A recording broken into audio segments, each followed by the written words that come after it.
Hi guys, welcome back to my YouTube channel. My name is Irene and this is Hairy Lifestyle. Here at Hairy Lifestyle, I'm all about a healthy, wholesome lifestyle that is simple and affordable. Karibuni sana and thank you for joining me for this video. So in this particular video, I thought we'd just sit down and just have a small discussion.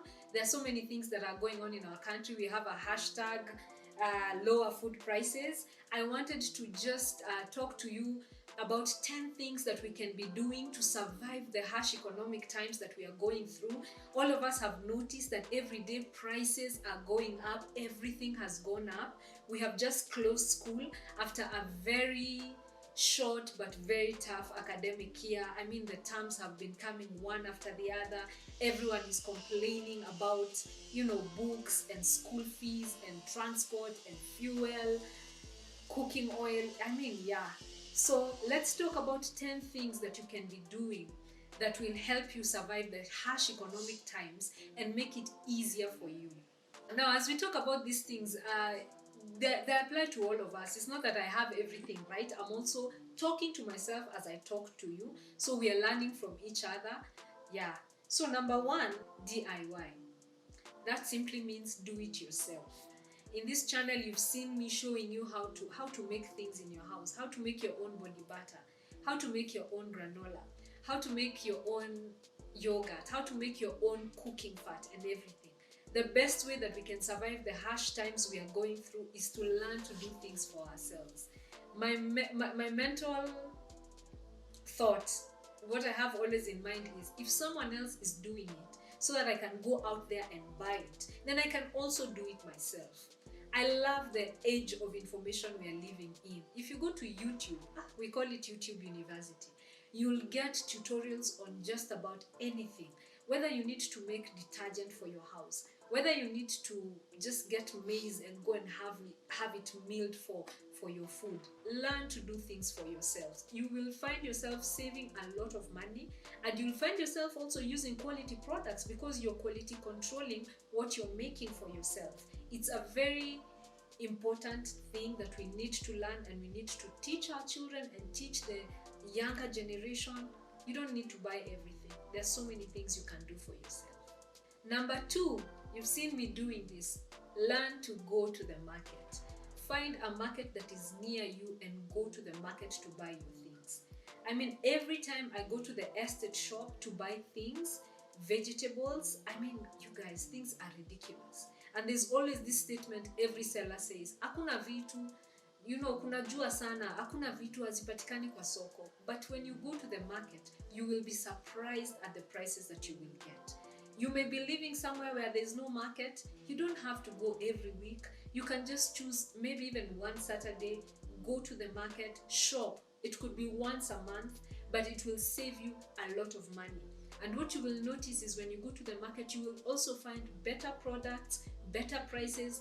Products will be way, way fresher than what you will find in your estate canteen. I know it's not always easy. We are working moms, we have children, but this is something we have to make time and sacrifice and go to a market that is near us. Number three, shop in bulk. I know many of us shop from supermarkets and all that, but sometimes the prices in the supermarket can be a little high. I know you've heard of people going to Eastleigh and many other wholesale shops to buy. Even in estates nowadays, you will find, in most estates, you'll find a wholesale shop. It makes a lot of sense for you to buy stuff in bulk. It may look like a lot of money when you're buying, but you probably will end up shopping. Some people shop once every 6 months. Others are able to shop like once every 3 months. It helps you save a lot of money. I'm just going to give you one example about something that I shop in bulk and the price differential. A kg of detergent, it goes for right now about 300 bob, 316, 361. That's about the going price for 1 kg of detergent. Now, I buy a detergent from the wholesale shop called IDP. It's an industrial detergent. I'll attach a photo for you to see. The last time I bought it, the 10 kg bag was going for 950. Now do the math.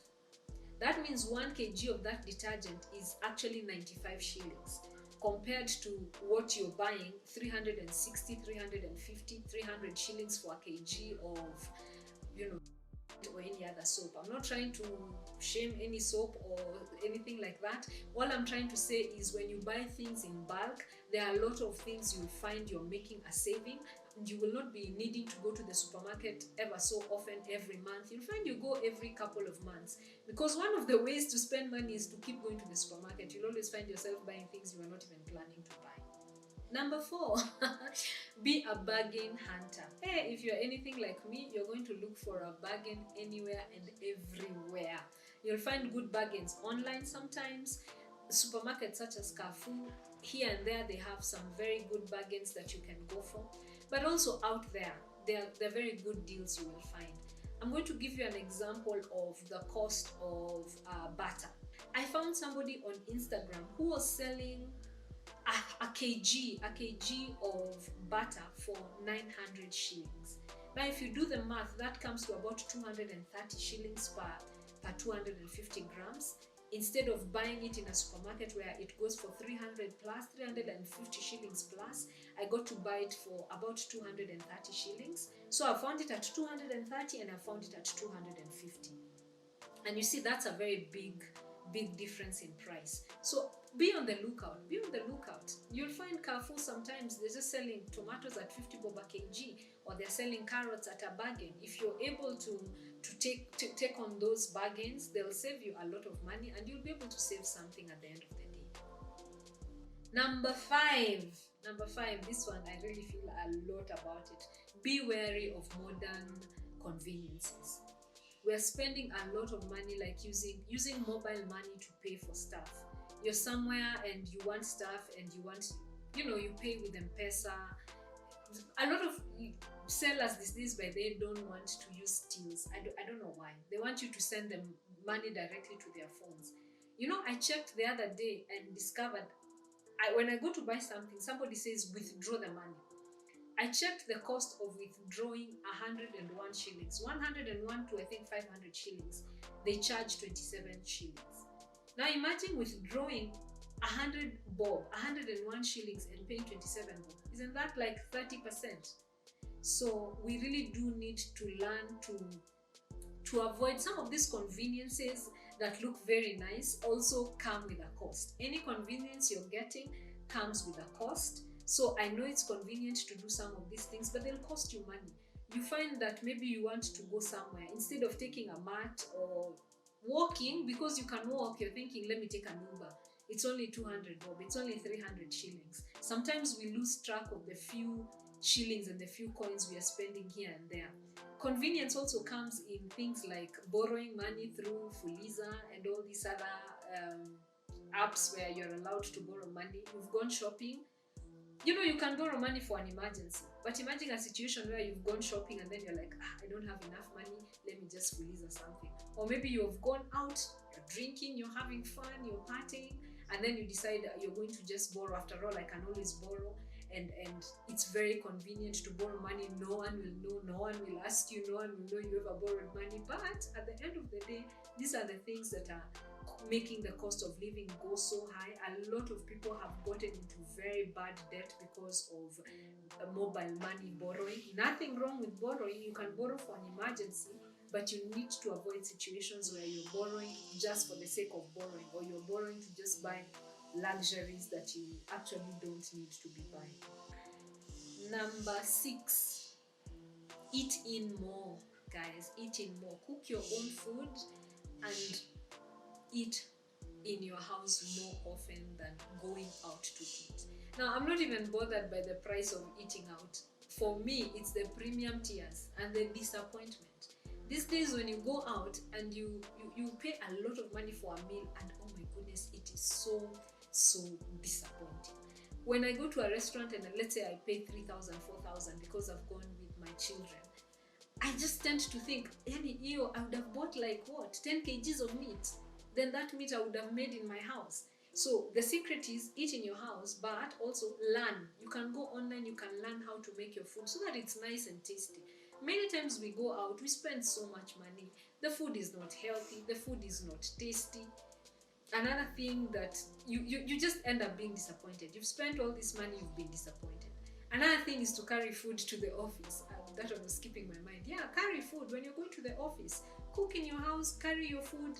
It will save you a lot of money, and you'll find yourself not eating what you shouldn't be eating after all. Number 7, we have to learn to save and invest more. I like the fact that these days there are so many ways you can save money. I think even using your Mshwari. Oh yes, Mshwari, you can save money. You can find a circle, maybe where you work, there is a circle. Save money. You can, if you're in business, you can join a circle. Something like Safaricom Circle is open, and you can just walk there, open an account, and be able to save money. The other thing is you need to invest your money. Find ways to invest your money so that your money is growing. Actually, don't save all your money. Put your money also in something that causes it to grow. That's an investment. I will mention, and this is not paid at all, I will mention 2 investment platforms that I use. You have CFC, and you also have something like Sanlam. These are money market funds, and you can put in anything. As in, starting off is very easy. They don't require you to have a lot of money to start investing, and after that you can just top up at any time using your mobile phone. If you have any extra cash, you can just throw it into your money market fund and invest it there. And also, the best part is, if you need your money back, you can always withdraw it at any time. It only takes probably a day for you to get your money back, so your money is not locked up. I've had a lot of people even doing that with school fees. Instead of paying all your school fees in bulk, you have the money. Instead of paying your school fees, you invest it. Then every time it's time, when it comes the time when you need to do an installment for your school fees, you just tell the guys, I need some money. They send it to your account, and then you're able to pay your school fees. Whether you're making, that 9%, that 8%, that few shillings, the few shillings that you're getting in an investment will go a long, long way.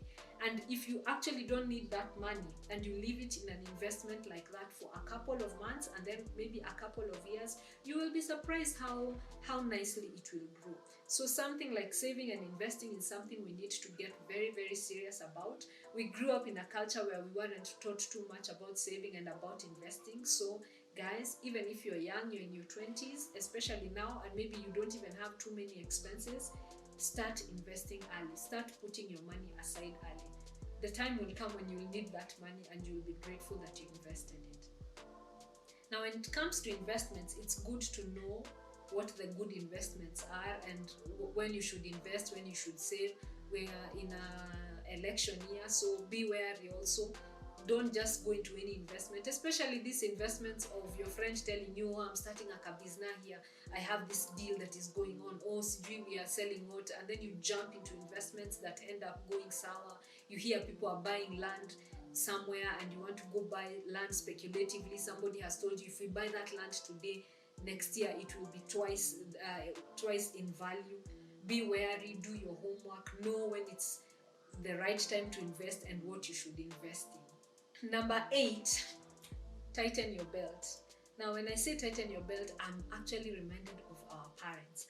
Our parents were good at this. I don't know about you, but when I grew up, every household had a wall unit.